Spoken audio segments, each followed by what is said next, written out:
Om Samsararnava Ghoreya Karanadhara Swarupagaha Namostu Ramakrishnaya Tasmai Shri Gurave Namaha. Salutations to Sri Ramakrishna, the Guru who is the helmsman to guide our boat to the other shore, crossing the turbulent sea of this world.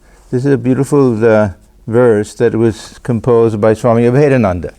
It sounds like it's from the Guru Gita, huh? It has the same ending and everything. Tasmai Shri Gurave Namaha. I only know this because when M wrote the gospel, original gospel in Bengali, that in the beginning especially, he would put a few Sanskrit verses and things to introduce each chapter. He doesn't do it much at the end. And this was one of the ones that he added there. The talk this morning, Breaker of this World's Chain. This is the actual translation of Khandana Bhavabandhana that we chant every night, that was done by Swami Prabhuvanandaji and Christopher Isherwood. They collaborated on this. And it's something very well known to anyone with a connection to our Southern California centers, because there I think all of the centers in Southern California, we recite the English version. It may be sung in Bengali or not Bengali, but the English version is generally recited there during the Arati service. And so this is the exact language that he uses for Khandana Bhavabandhana, breaker of this world's chain. This is a talk I've given before, but a few weeks ago or months ago, somebody wrote with a suggestion that I speak about the line from Khandana about looking upon this world as the water that fills the hoof print that the cow makes in the rainy season. When the cow walks, the ground is so soft that it'll leave a deep impression where the hoof was. That gets filled with water. And so Gosh Padavari, this is an expression that's used. So I remembered that I'd given a talk on all of this Khandana. So I thought that I would give it again, partly because of the request and partly because most of you know I'm very lazy when it comes to preparing new talks. That any chance I get to give an old talk, that I go ahead and give it. You know, Sri Ramakrishna said that those who hadn't received that badge of authority, that command from God to preach, that if they say something that people say, ha, very nice, and then they'll forget it the next day. So most of us who have to lecture, we feel very bad when we hear that, and we don't feel that we're qualified to speak. I like it and I take advantage of it. That I know that I can say the same thing over and over again and people will forget it each time. Now, with one slight exception, some of you may have noticed that the Friday night class may have sounded like I was repeating myself a little bit. Some of you may have noticed that. Actually, it was a little mistake that was made here, and it was the last week's Friday night class that got put up again. So I'm not that bad at repeating myself. Yeah. But it's been replaced with the real one. I pre-record these things. So the real one is up there now, if anybody wants to listen to that. Okay, so back to our theme here, Khandana Bhavabandhana. This is a hymn that was written by Swami Vivekananda. He also wrote Om Hringritam, the two of his well-known hymns. We have 3 Arati hymns. The other, of course, is taken from Chandi to the Divine Mother that we sing for our Holy Mother. It's a hymn, it's in praise of Sri Ramakrishna, or we can say praising him to his face, directed to him. At the same time, his name is not mentioned. So it's a very universal type of hymn. Anybody could sing this. Those who are devotees of Rama or of Krishna or Durga or anything, they could, or any divine incarnation mostly, because it has to do with taking birth, human birth, they could sing this hymn and feel that it's directed to them. And also not just to the divine incarnation, but there's God dwelling within the heart, to every aspect of divinity. Nirguna Brahma, Saguna Brahman will go through all of these things. And the language is also very universal. So people from almost any state of India or outside of India, any of those people who know a little bit of standard Sanskrit vocabulary will be able to understand it. It's technically, we can say it's written in Bengali, just because there are a few tumi and tomai and things like that, some pronouns, but otherwise it's all Sanskrit words that have come into almost all of the modern Indian languages without the Sanskrit endings. So almost everyone from any part of India especially will be able to understand it more or less. Khandana Bhavabandhana, just depending on the pronunciation. In fact, we have two different schools of thought. Some of our Swami say, now you pronounce it like Bengali because it's a Bengali hymn. Tomai, so the Bengali word. So Khandana Bhavabandhana. And others will say, no, it was intentionally composed this way so that it would be understandable by people of every speaking every language in India, pronounce it like Sanskrit. Khandana Bhavabandhana. So we follow that. That was actually Swami Swananandaji's attitude towards it also, that it could be pronounced like Sanskrit. So in India, this is done at the time of waving of the lights. Here, because we only do the one item, we don't do all the 5 items, that we do that first, then we sing Khandana, and we don't have so many people who can play and sing it, so that we could do it at one at the same time. But in India, it's done at the same time, and the lights will have, most of you know all these things, there'll be 5 wicks, Pancha Pradip, and these will be waved in a very ritualistic way, 4 times around the feet, 2 times around the waist, 3 times around the head, 7 times around the body. It'll be done for Sri Ramakrishna and for Holy Mother and for Swamiji. And then after that, we have the different items. So after that, we have the conch filled with water.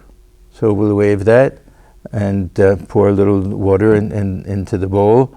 And then after that, a cloth. Then after that, a flower. And then after that, this chamar, this fan, this yak's tail type of fan. There's a very nice interpretation of this according to the Bhakti school. The Vedantic interpretation is that this represents the 5 different senses. And sense objects, we're offering all of these, our sense of sight and smell and all of these to Sri Ramakrishna. But the other is a very nice devotional way of looking at it. That Govinda comes back, or Gopal, young Krishna comes back home to his mother, and it's dark out. And he's been playing with his friends in the fields and everything. It's dark out, so she lights a lamp to be able to see who is there. And then she sees that the face is a little dirty. So she takes a little water. That's the second item. And she'll wash him off with the water. Then the third item is a cloth. Then she'll dry him off with the cloth. And then she'll offer a flower, and then she'll fan him. So this is another nice way of looking upon this the 5-item oddity that's very often done. I've seen, and many of you have also seen, this oddity done with these 108 wicks that are done, and it's very thrilling to see it done in Rishikesh and Hardwar to the Ganga. There's Ganga oddity, standing on the banks. Several different worshippers will be there with a huge 108 wick oddity lamp and doing oddity to the Ganga. Of course, they'll sing that. What is it?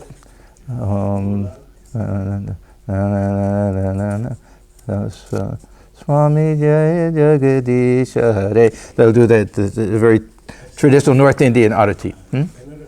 Benares also. Yeah, well, it's in typical North India that they'll do that type. Okay. So the oddity, of course, is done at sunset. So at all of our centers at Bellarmut also, they'll adjust the time of evening arati. Here we do it at the standard time, 6:30 every night, but depending on when sunset falls, that they'll do it at that time. And there's also Mangal Arati. This is at sunrise or early morning. And that at our centers is done either at 4 in the morning or 4:30 in the morning. So 6 months of 1/6, depending on the short days and the long days. The traditions that we know, these Balamat traditions, which we follow at almost all of our centers in India, and sometimes in a modified way here, these developed over time. There were different traditions because the young monks, they didn't have any training in monastic life, except in real monastic life. They had the best possible training. But in terms of monastic traditions, there wasn't a Shankaracharya mutt that they could go to, and so little by little they picked up things. The actual Virajahoma ceremony that's done to give sannyasa, that's something that they did afterwards, and Swami Atmajnanananda learned that. Now, there's a very interesting story. I won't remember all the details, but somehow Swami Atmajnananda was visiting one order of monks and trying to learn some of their traditions, something like that. And they got very suspicious of him. And they accused him of being a spy and were ready to kill him. And somehow, because he knew his Virajahoma and he knew the sannyasa mantras that he had gotten later from some other sannyasi, they didn't use all of these things in the beginning. They just did, they had their fire, and sometimes they use this expression, with fire as my witness, as the sakshi. We can take vows that way. So they did it that way. So, but anyhow, he's the one who brought this traditional Virajahoma fire. So because he knew these sannyas mantras, his life was saved at that time. So there are many examples. We call everyone, all the Swamis of order, Maharaj. They'll very often, people won't know the actual sannyas name of the monks of the order, because they've been in the order 9-10 years and everyone's used to calling them by a different name. Usually the name when they join. So we have a Kumar. One day he'll be something Ananda. But those of us who have known him for all of these years, we'll call him Kumar Maharaj. And it's very nice because if we don't know somebody's name, we can just say Maharaj. You go to Balamat and you call out, "Oh, Maharaj," you'll see 30 people turn around. As if everybody has the same name. So this is something that they didn't know. In the beginning, they would say Narendra Babu. That's how they referred to each other. And then, because Swami Sadananda, he was Swamiji's first disciple, he was living in North India, in Bihar, someplace, that he knew this tradition. So he added that tradition also. So the same way this evening Arati, they kind of made up stuff. They didn't know exactly how to do things. And Swami Ramakrishnananda, he came from an Orthodox family. So he knew at least traditional puja. Most of the puja that we do is very traditional. This is the way puja works in India, that you can almost substitute different names for things and do the same type of preliminary offerings and things like that. So he did that, but the evening Arati at that time, they chanted something that I believe was introduced by Swami Akhandananda. When he wandered through North India, I think he learned this at Benares at one time. Anyhow, so in the early days, when the order was at Baranagar Mutt, there were several different periods. Baranagar Mutt was 1886 to 1892, and then from 92 to 97, they moved to a place called Alambazar Mutt.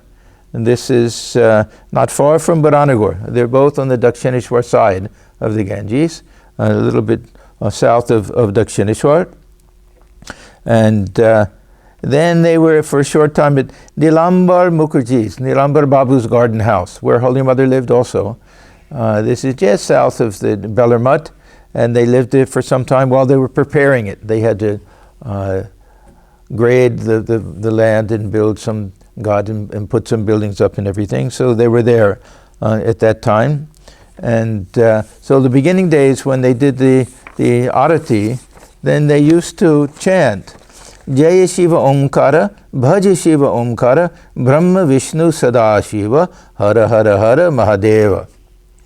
And they would sing this, and they would dance around. And Swami Ramakrishnananda was big bulky body. He would go in a state of ecstasy, waving the lights and everything, and dance, go back and forth and everything. So this is what they did in the beginning days. But when the time came to move everything to Bellarmut, the present site of the Ramakrishna Mutt and mission, then Swamiji tried to standardize things a little bit. I'll read an account. I don't remember where I got this from, but it says, after establishing the main monastery of the Ramakrishna Mutt at Belur, Swami Vivekananda introduced certain rituals, probably from his biography, The East and West Disciples, introduced certain rituals which have now become a tradition in all the branches as well. One of these is assured worship to Sri Ramakrishna at dusk. This is our arati or aratrika also, followed by waving of lamps and other puja materials before the deity to the accompaniment of music. Swamiji himself composed the text of this song and also set it to music. It has now become well known as the Khandana Bhavavandana Stotra, and is sung all over the world in the monasteries of the Ramakrishna order during evening service. And then of course we sing Om Hring Ritam. Swamiji also composed that. The final verse, the pranam portion, Stapakaya Dharmasya, Swamiji just in some very high elevated mood, just on the spot composed that. This was, who was it? Kalipada Ghosh.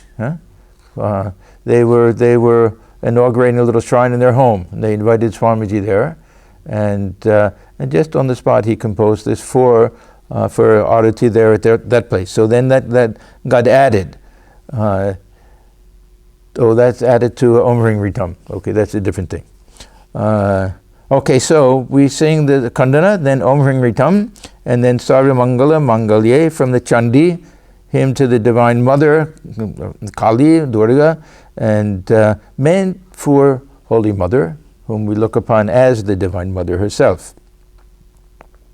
I remember when I worked on this talk, one of our Swamis, Swami Pramayanandaji, Ram Gopal Maharaj, he was still alive, of course, at that time. He passed away shortly after becoming vice president. It was very sad.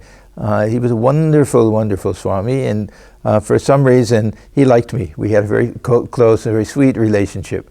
He came here to our center one time, and we had a wonderful trip together to Thousand Island Park, and whenever I was in India, I used to stay in the old monks' quarters, and he would come every morning. He and Swami Prabhanandaji and Bono Maharaj were best friends. They always came together and had breakfast together, and I had breakfast with them, and it was a very wonderful experience. Anyhow, I asked him, because he was kind of the expert in puja and also in the history of the order.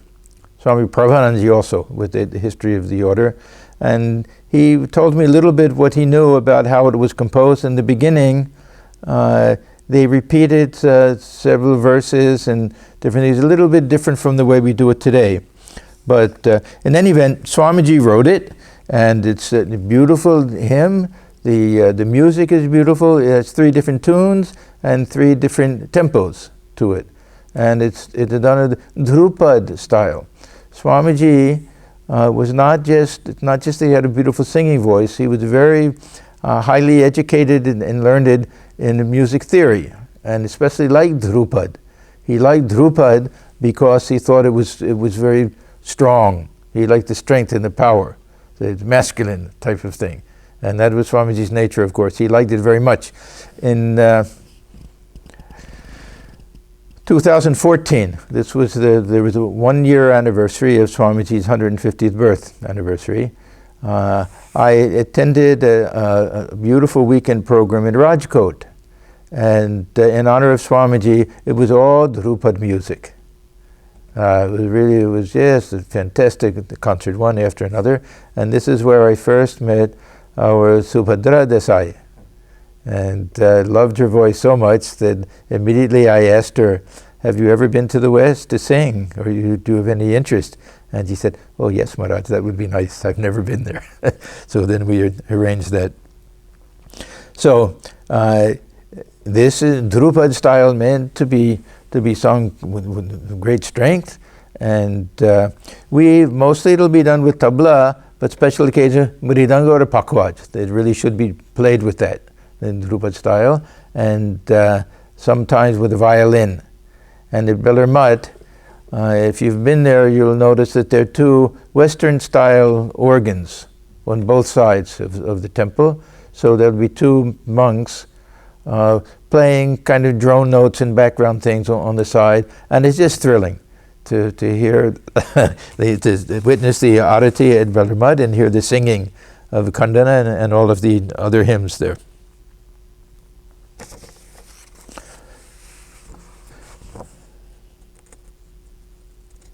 So let me go through kind of a word-by-word interpretation of Swamiji's beautiful hymn, Khandana Bhava Bandhana. And we'll see that even though Sri Ramakrishna is not mentioned specifically, that Swamiji wrote it for him. There's no question about that. We have other hymns like that. This Guru Deva Dayakara, Dino Jane, that one also, his name is not there. It can be recited to anyone that we consider to be a guru, even, but meant for Sri Ramakrishna. The author writes it with that in mind, but does it in a very general, universal type of way.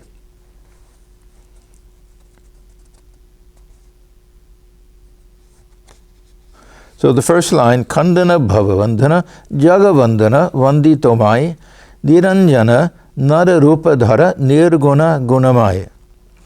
So this is kind of the main theme of the hymn, and it's very similar actually to Om Ring Ritam, that Sri Ramakrishna is to be looked upon from all different points of view. From the human point of view, as the avatar, as dwelling within the heart, as the Antaryamin, as the Saguna Brahman, as the Nirguna Brahman, every possible understanding we have of how the divine lives in the world in the immanent way and has its transcendent being and everything. All of these are combined in the language of this beautiful hymn. So he is the Bhava Bandhana Khandana, that the bonds of this world, we're all bound by this world, Khandana, that he'll smash them to pieces. There's a chain with all the different links, he'll just break all of them so that we're free from all of that. And what is this bondage? Bondage in Vedanta, really the bondage is considered to be ignorance. But this ignorance takes a particular form. One is this false identification with the body. Then also this bondage is bondage to these passions and to the lower guna, rajas and tamas, that we're all bound by whatever, not just indiscrimination we have, but whatever anger and hostility and fears and doubts and desires and passions, all of these things, that these become a type of bondage for us. So how does he break this bondage for us? By our constant recollection. Now this is, for us, if we want to free ourselves from a lot of these false identifications and everything, if we allow ourselves to think about Sri Ramakrishna, or Holy Mother, or the Divine in general, then a little bit of a transference takes place. A little bit of that joy of God realization that they have should come to us. A little bit of that freedom that they have should come to us. So a little bit of that lack of anger and hatred and all of that should come to us. This should be an automatic thing. Now, during Sri Ramakrishna's life, the people who came to him were very fortunate. He could take on their karma, he could lift them up, he could do all sorts of things. He had a bag full of tricks, a simple touch, a simple glance, a little just mumbling something to himself and touching someone, putting his foot on small little things could raise the consciousness and remove all of this accumulated dust that we have on ourselves. So really for us, we meditate on his divine personality, on his divine lila, on his all of the different attributes that he had, and his teachings. And this is why the Gospel of Sri Ramakrishna, Kautamrita, is so wonderful for us, because we get all of the teachings, and at the same time his personality shines through, and his sweetness, his childlike nature, all of the things that are so appealing and so attractive. We get such a tangible sense of them. This is the genius of M. How grateful we should all be to M for recording the Gospel of Sri Ramakrishna. Really, so there's no second book to compare to this in the whole world, I feel. This is my own personal bias, of course. But just the way that it's done, with such attention to detail, such honesty and such accuracy. How M, even embarrassing things for him that he says and everything, he doesn't hesitate to put, he's completely honest with everything. Jagavandana. So Sri Ramakrishna revered, honored, worshipped throughout the world. Now he was very modest, he didn't care for anything. At the same time, he knew that these things would happen. When he saw that photograph of himself in some ecstatic mood or in some higher state or prophetic mood, he said this picture will be worshipped from house to house. So he had that understanding that, and without doing anything himself. This was Swamiji's role. Swamiji had to carry Sri Ramakrishna throughout the world that way. So he had that understanding. That photograph, of course, was a very interesting thing. How Bhavanath one day brought a photographer to Dakshineswar and told Sri Ramakrishna. In those days, they were mostly Westerners who did it, Englishmen. And Sri Ramakrishna didn't want his photo taken for some reason that day. Other times he didn't mind. I mean, he went to a photo studio for one of the pictures that we have of him. And how Swamiji played a trick on him.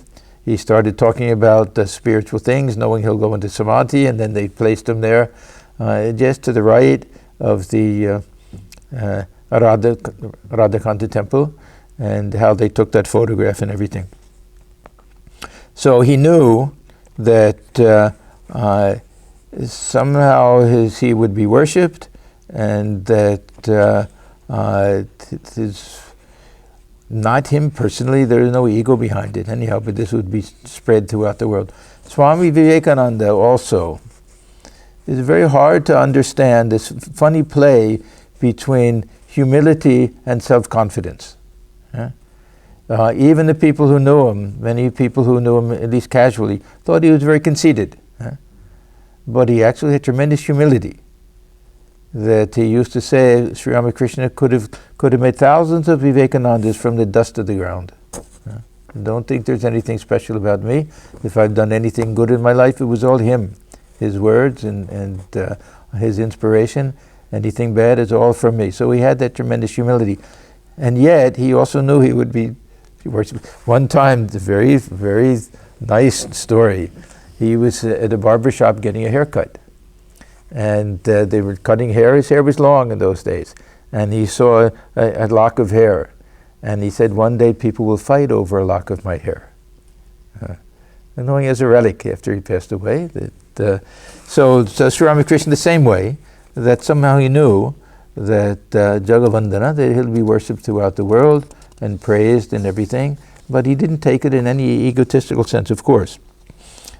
Vanditamai, we adore you, we praise you. This is why I say this hymn is directed to him. When we sing this Khandana, we feel that we're singing to Sri Ramakrishna. And we're telling him all of these things. We're telling him how we feel about him. So directly, Vanditamai, I offer my praise. We offer our praise and our love and our devotion to thee.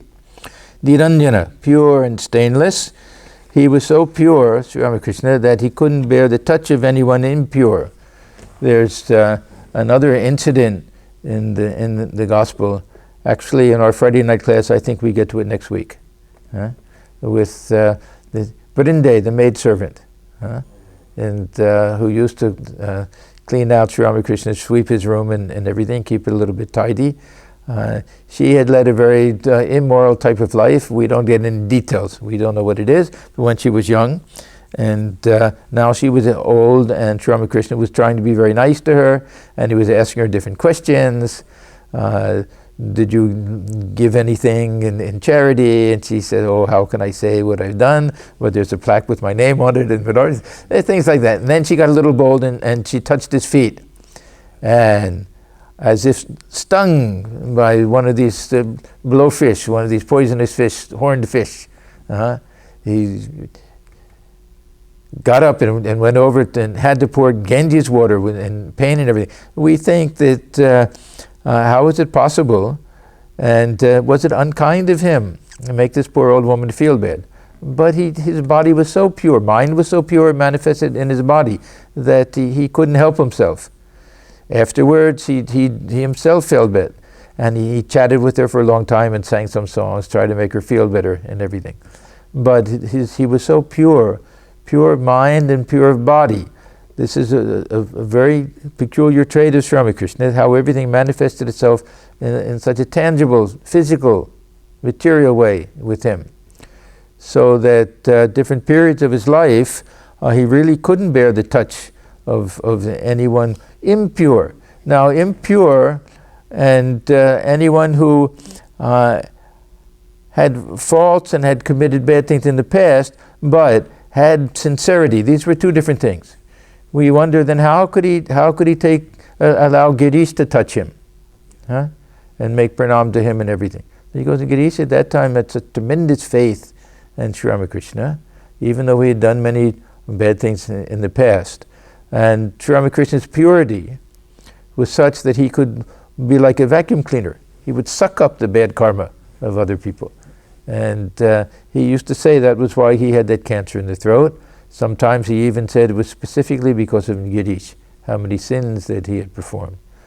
Girish once said, if I had known that there was such a power in this world to swallow up and digest all of the sins that I committed, I would have committed many more.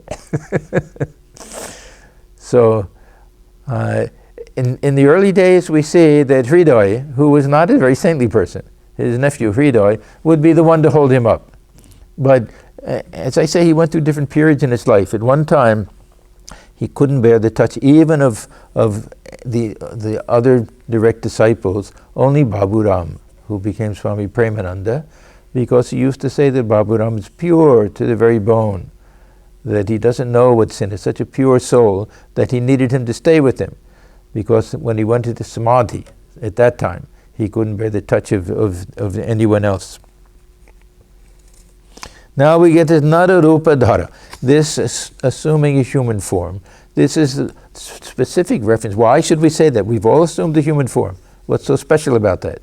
But this is with reference to the fact that the avatar doesn't have to take a human form, to be born in this world, means to undergo suffering. And they do it gladly for the sake of humanity. So the Nara Rupa Dhara, so this will be as the divine incarnation and having to undergo so much pain and suffering. Look at what Thakur had to go through with the cancer in his throat. So he did this for our sake, and at the end of his life, he used to say, the only reason I'm remaining in this body is that I know when I pass away, that all of you'll wander the streets weeping for me. And he says, if you all say, yes, it's okay, you can give up the body, I can do it now itself. So not only assuming the human body, but remaining in that human body, just out of love for his devotees. So Nara Rupa Dhara. And then Nirguna Gunamai. So this is another kind of play on words. We find the same thing in Om Hring Ritam, where it's, what does he say there? Gunajit Gunediha. The same idea. The conqueror of the gunas, and yet adored for his gunas. So a similar thing, that nirguna. So how can he be nirguna without attributes? Because in reality, nowhere Brahman is Brahman, and that's the realm that he comes from. So we're saying that we recognize you to be this infinite absolute reality. See, one after the other. Deharupatara, you've taken a human birth, but we know you to be that infinite absolute reality.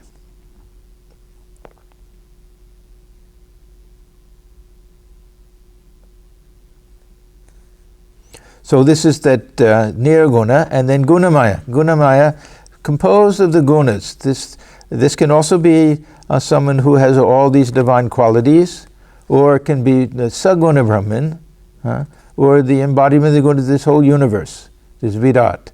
We can take this in different ways, but it means that transcendent reality, that immanent reality, Brahman with attributes, Brahman without attributes, the personal God with the attributes, the gunas of love and compassion, and then as a human being, the attributes of the tremendous love for his devotees, and this kindness, and all of the things that we know.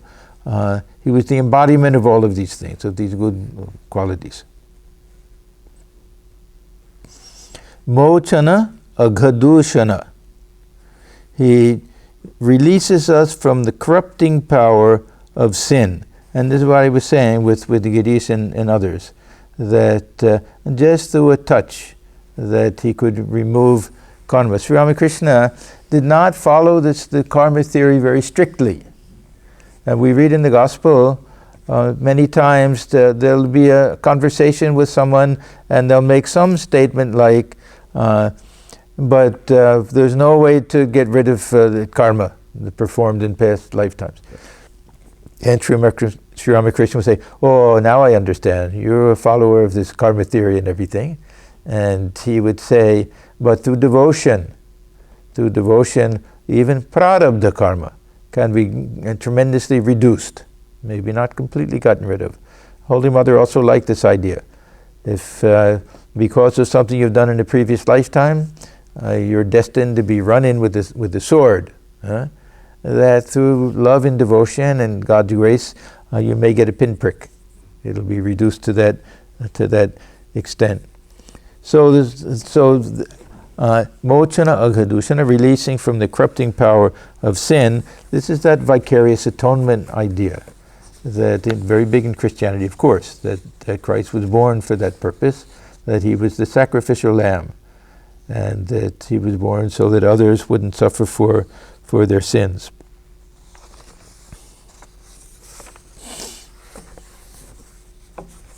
Then we get the phrase Jagabhushana, the adornment of the world. He was a very precious. See, in this world we have all sorts of people here, but there are some who just like taking an ordinary person in dress and putting a beautiful necklace on them, some adorned bhushana, some beautiful type of adornment that way. And he had to be kept very carefully in this world. Keshav Chandra Sen, who admired him so much, he used to tell the others who came to him, not necessarily the Brahmos, but the others who came to him, that you don't know what the precious gem that you have here, how you should really take care of him. And I think he gave the example, some types of fruits, I think grapes and things like that, they would keep on cotton because they could bruise easily. And it says that he should be kept that way. And he was really, even physically, he could eat, he was so soft in body and everything, komalangam, that he says at one time he could even cut his finger on the edge of a luchi, this little, like puris, fried bread or something, that his skin was so soft and tender and everything. So this adornment to the world, that he should be kept, looked upon that way, and while he was alive, that they should keep him that way. And they did, of course. That how they kept an attendant with him day and night, especially when he became ill, and tried to look after him that way. Chid Ghana Kai, whose body is a condensed mass of consciousness. We have this concept in Advaita Vedanta. Everything is Chid Ghana. And Thakur used to say that he saw everything that way. The Chid Ghana, it's a very interesting concept. If something gets concentrated, congealed in a way that it starts to take some physical form, it's not different from consciousness, and yet it appears to be different from consciousness. I always think of the clouds that we see in the sky. We look up when we see a cloud, it looks like it's an actual thing. But we know if we're in an airplane and we fly through it, it's not. It's just little wisps of things. From a distance it looks like it's all come together and form one separate type of body, something different from the sky itself. But what is it if we analyze, do a chemical analysis of a cloud and a chemical analysis of the sky? What will be the difference? Be exactly the same. The same oxygen and hydrogen and what else is in it? Water vapor, of course, mostly water vapor. That's really what helps form the cloud and everything. So in Advaita Vedanta, there's this idea that everything is consciousness, which seems to have come together in some visible form, ghana. That it's congealed, is concentrated to the point where we can see it. Now, with Sri Ramakrishna, there's a slightly different meaning for the avatar.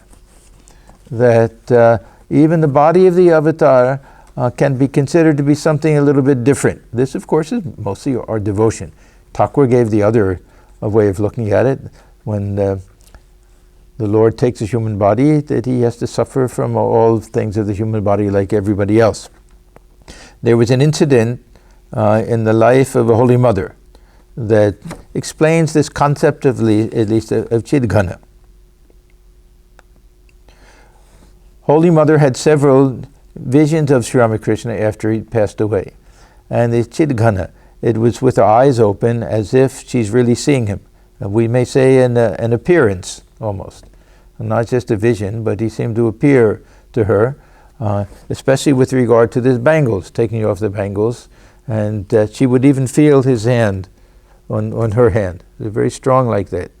And Vijay Krishna Goswami, when he was in Dhaka, there's a conversation there where he's telling Sri Ramakrishna, he doesn't want to tell in front of everybody exactly what happened, but he says, in Dhaka, there, I saw you, something like that. And then Swamiji, Narendra, was there. And he said, how can I doubt his words? I've also seen him so many times like that. So as if he could almost reappear in Chidghana form. And how he saw Durga Puja at Surendra's house that time. He said, as if my mind soared through a path of light and went and I could see everything there. There was another incident in Kachipur after Sri Ramakrishna passed away, where Narendra, he felt sure that he was seeing Sri Ramakrishna, that he appeared before him. And we may say that, that he's having a vision. But in this particular case, he was with his friend, brother disciple Harish. Harish, we met him in the gospel last time. That he was married, but from time to time he stayed at Dakshineshwar and Baranagore. He had this monastic tendency to him. So Swamiji said he saw a luminous figure coming towards him covered in a cloth. He kept quiet because he thought it might be a hallucination. Swamiji didn't like all of these visions and things. But at the same time, Harish cried out, "What is that, Naren? Look." Now, it won't be a vision if both people are seeing it. It'll have to be something somewhat objective there. It says the apparition came within a few feet of Naren and then vanished. Narendra was certain it was Sri Ramakrishna, assuming Chidghana Kai, or spiritual body. Now, the other time, I want to go back to that vision of Holy Mother, that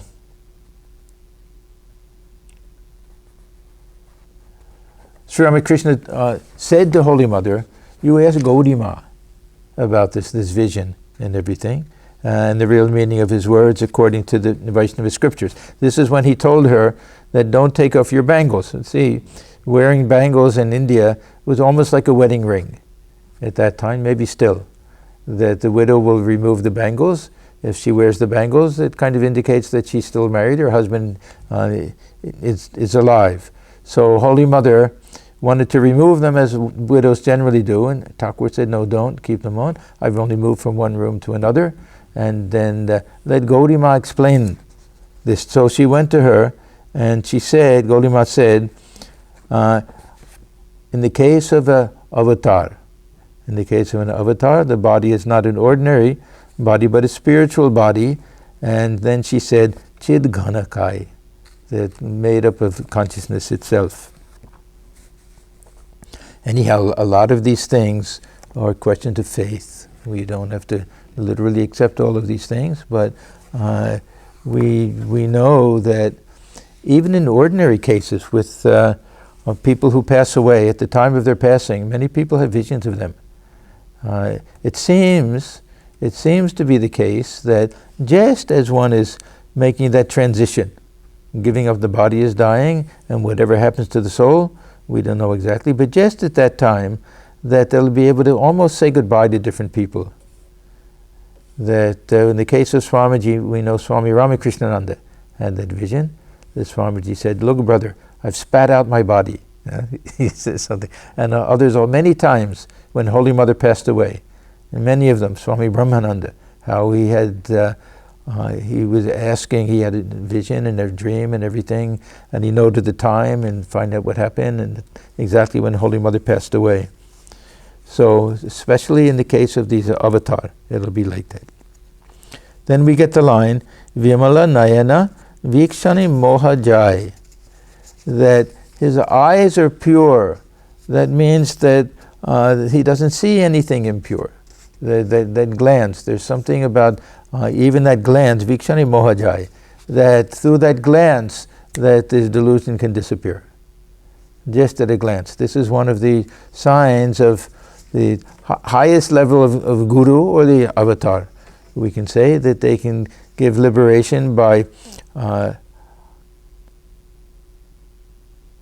touch, by a glance, or by speech. They can say something, or they can simply touch you, or simply look. So Sri Ramakrishna, he had that ability, that just glancing at somebody. We have the incident in the life of Swamiji, and every day in Kashipur for a certain period, that Swamiji would sit by the side of Sri Ramakrishna.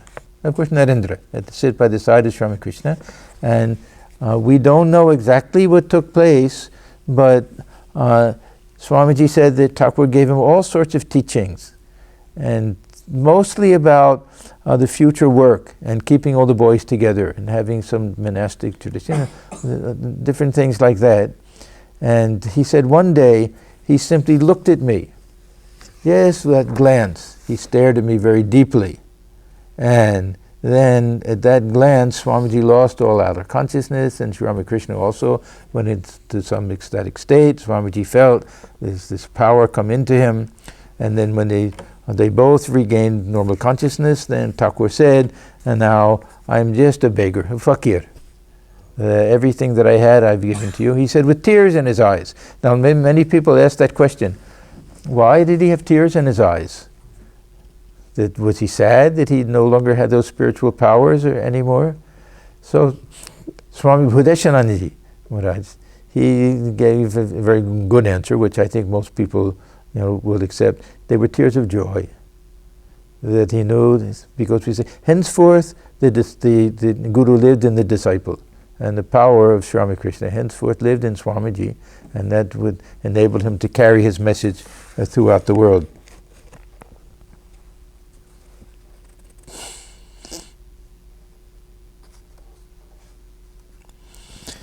Bhaswara Bhavasagara Chiru Unmada Prema Pathar. In the ocean of light and ecstasy ever lashed into waves of intoxicating love. This is probably the most distinctive aspect of Sri Ramakrishna's personality. All of these divine personalities, Sri Ramakrishna and Holy Mother and Swamiji and Swami Brahmananda, all the direct disciples, they all have a certain aspect of their lives that a little bit outstanding. That'll be, say, with Holy Mother, we can point to her two things: her tremendous forbearance, number one, and number two, her love of all beings, looking upon everyone as her own child. These two things. With Sri Ramakrishna, it was his ecstatic love of God. Ecstatic love, mad love for God. This lashing into waves. This chira unmada prema patar, and intoxication and madness.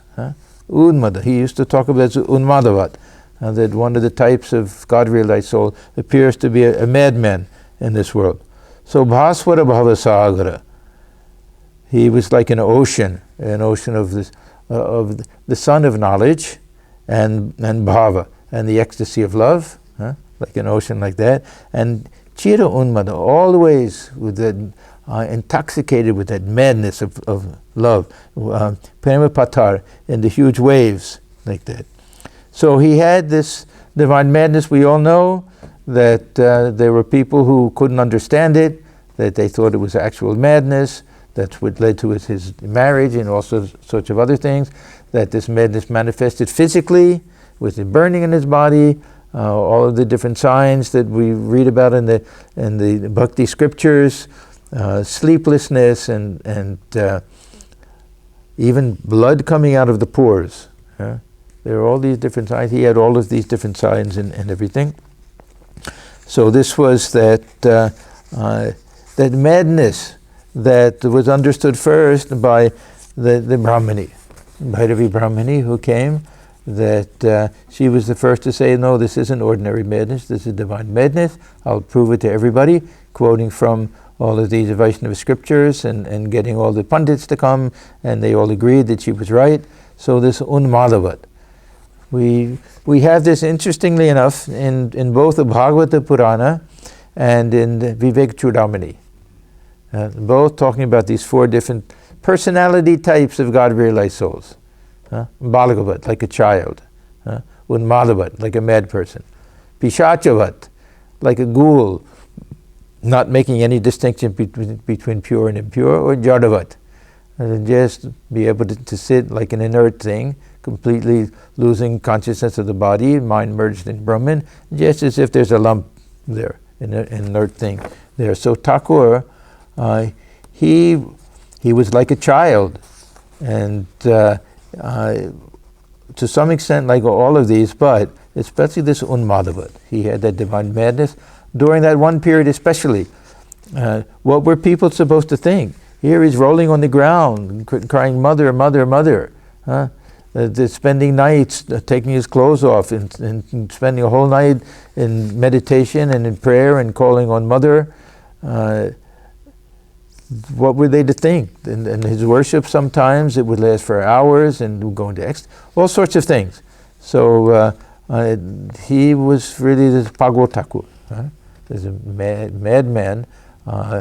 And many traditions, Sufi tradition and others, we have this image of the saintly madman, mad for God.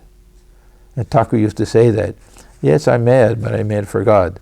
And this Amai Dema Pagul Kore, that's that song, Oh Mother Make Me Mad, for them. This is a completely different type of madness. This is a very holy type of thing. Bhakta Jana Yugala Charana Tarana Bhavapar, his holy feet. That means if we take refuge at his feet, this is a gift. This is something to earn by the devotees. It's a gift that is granted to those who are devoted to him. So these feet of Sri Ramakrishna, this is another interesting thing. Again, this how things manifested so tangibly. How he could simply touch somebody and with that foot, and they would go into ecstasy. A lot of talk about touching the feet in the Gospel of Sri Ramakrishna, because mostly our good friend Dr. Mahendralal Shorkar, he had such an objection to that. And he used to tell the devotees, you're spoiling this good man, always touching his feet. And he would say to Thakur, why do you allow them to touch your feet? Now Thakur, he understood the question in a different way. Because touching his feet, he did it out of compassion for others, because this was their way of showing their love and devotion, and also taking on some of the karma of them. So he would say to Dr. Sharkar, yes, I probably shouldn't do it. Then Dr. Sharkar said, see, he admits that it's a bad thing. And then Girish, who was very clever, he said, no, you haven't understood. You're doing it out of compassion for them. And then Dr. Sharkar becomes a little quiet. But at one time, Sri Ramakrishna put his foot on Dr. Sharkar's lap when he was sitting on the ground.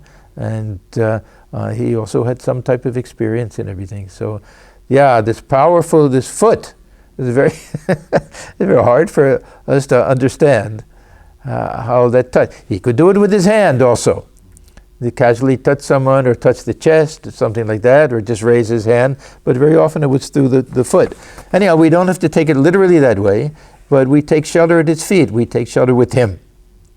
And he used to say that there are some souls that are like huge steamships. They can carry so many people across. Others, even a God-realized soul, that they won't drown in the ocean of the world, but they'll be like a little piece of driftwood. If a big bird comes and sits on it, it'll sink. And yet others are like a big steamship. They can carry so many people. He knew about steamships. He won several steamship trips with Keshav and some of the others.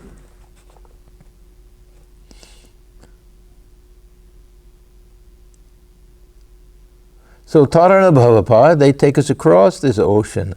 There's an ocean of worldly existence. This can also mean that we're free from birth and death, but it also means that we're free from this ignorance and attachment and all the other types of bondage.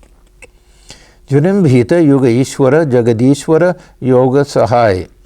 He is manifested as the incarnation of the age, Yoga Ishwara, Janambhita. He's blossomed. He's taken this human birth as the avatar of the age, Jagadishwara, Yoga Sahai, but he's really the Lord of the whole universe, and he's the one who leads us to union with God, Yoga Sahai. That he'll be the helper in having this the union, yoga, meaning union that way. The concept of the avatar we read about in Gita is not the one that Thakur emphasized so much. That the avatar is born because of the conflict between dharma and adharma. That there's some social and historical reasons for the birth of the avatar. That in the case of Mahabharata, of course, the Kurukshetra war and everything. But Thakur liked this other idea that Vitaritum avatirna jnana bhakti prashanti, that he's born, avatar is born to distribute jnana bhakti prashanti, that knowledge and devotion and peace. This is the real reason why the avatar comes, in order to teach all of these things to humankind.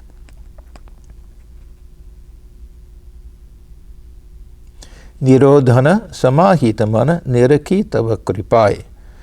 Sri Ramakrishna's mind was nirodhana samahita. It was ever merged in samadhi. He had that ability, even when the mind was on a lower plane, it was just being pulled down from that samadhi. The natural state of the mind was in samadhi. It was like these helium balloons. It had to be tied to something, otherwise it would go right back up. And this is where we hear this is a udipana idea. Anything could trigger that. And the mind would just go straight up like that. Niraki tava kripai. We understand this, we see this through your grace. This Sri Ramakrishna, through your grace, that we're able to understand all of this. Yeah, this is important. We only can understand the avatar to the extent to which they allow us to understand them. It's really through their grace, not just the avatar.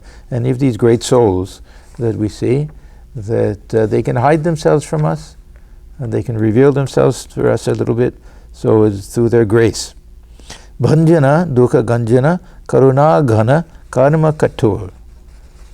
So he destroys all of our sorrow, and karuna ghana, he is as if condensed compassion. just grace itself. And yet, karma kator, we think that he wasn't much of a worker, he couldn't do anything, that Swamiji had to do everything, carry his message everywhere. But every second he was working for the welfare of the world. How he could spend almost 24 hours a day just giving these teachings one after another to the devotees. How we felt Divine Mother kept supplying the words for him to say. This was the greatest type of karma kator, a very powerful type of an important type of work that he did.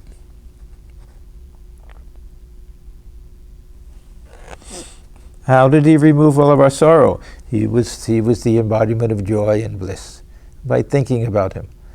People very often will ask us that, what do we do when we feel a little depression or sadness or something? I always think, read the Gospel of Sri Ramakrishna. He was the embodiment of joy, was always happy. He used to say, even from my very boyhood, I couldn't stand to be around people who are unhappy people.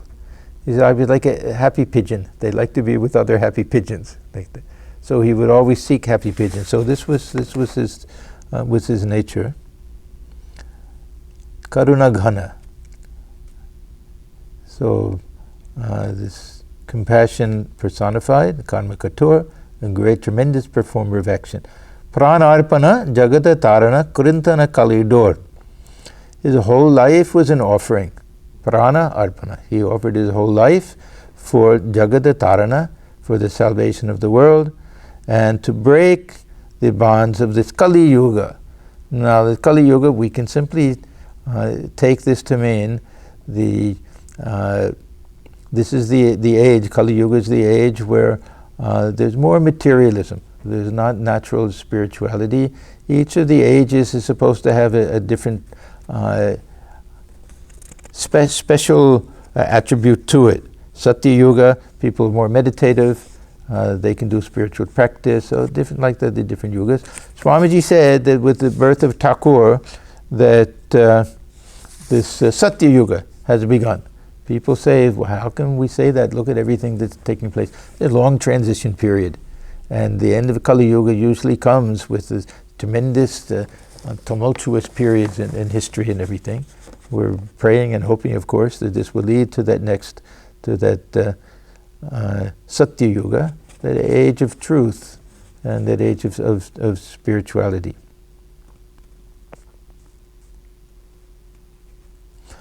This just one final word about this in Kali Yuga.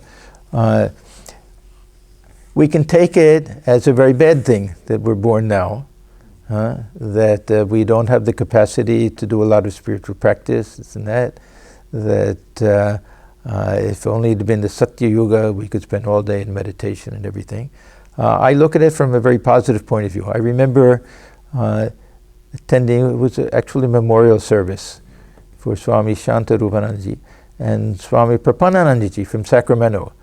He said how lucky we are to be born in the Kali Yuga, that people don't understand that here we don't have to do much because we don't have that capacity. Sri Ramakrishna says in this Kali Yuga, bhakti alone is enough, not adhya bhakti. Bhakti alone is enough. We weep for God sincerely for 24 hours, we can get God realization. We tell the truth for 12 years, we can get God realization. It's easier in this Kali Yuga because this is a concession that we get when born in this age, when we don't have the capacity to do the spiritual practice that was done in previous ages. Okay, so let me stop here. We're about halfway through this hymn, and we will finish it next Sunday. Yeah. Now, just to let people know in advance, or 4th of July, we'll have our celebration as usual. Those of you who are vaccinated, have both vaccinations and 15-day gap afterwards, if you would like to come, you're welcome to come. And we will still do live streaming for those who don't feel comfortable or from out of town or something, so you can see it either way. And in general, we'd like to see people to start coming a little more often, those who are vaccinated, And if you feel better wearing a mask the whole time, then that'll be a personal decision. I don't know if what they've done in Maryland yet. New York, everything's open. There's no rules for anything. Yeah. So anyhow, we'll take it slowly. We'll decide next month with our lectures and things like that. So let me stop here.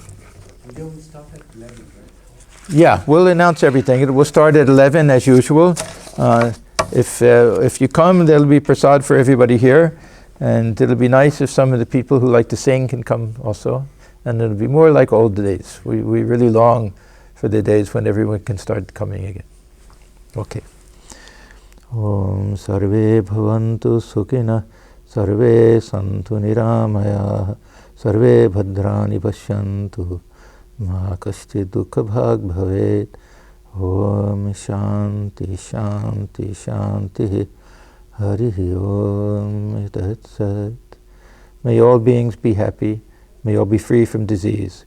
May you all realize good things in this world. May no one suffer from misery. Om peace, peace, peace be unto all. Everyone, please stay well. We'll see you next time.